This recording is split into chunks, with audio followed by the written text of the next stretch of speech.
Restoran Absolute Thai. Restoran Absolute Thai dimiliki oleh Syarikat Absolute Thai Sendirian Berhad. Syarikat ini ditubuhkan pada tahun 2010, beroperasi di Sunway Damansara Petaling Jaya, Selangor. Syarikat ini mempunyai 3 orang direktor, 1 orang manager dan 1 orang sekretari. 2 orang direktor adalah Muslim berbangsa Melayu dan 1 orang direktor berbangsa Kina. Ia terdiri daripada Tan Sri Esa bin Muhammad, Puan Mariam binti Muhammad dan Encik Tan Mi Fong. Mereka bertiga bertindak sebagai direktor syarikat, manakala Encik Jimmy Wong sebagai manager dan Encik Manohar anak lelaki kekumaran sebagai sekretari syarikat. Syarikat ini di bawah shareholder Si Cuisine Sendirian Berhad dengan nilai share sebanyak RM1,820,000 Malaysia. Board of Directors untuk Si Cuisine Sendirian Berhad adalah orang yang sama, manakala shareholder untuk syarikat Si Cuisine Sendirian Berhad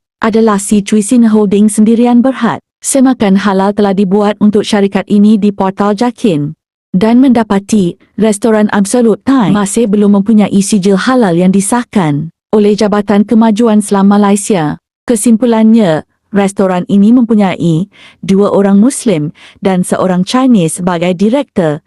Pilihan di tangan anda. Tanya hati, tanya selera, tanya iman ketimbang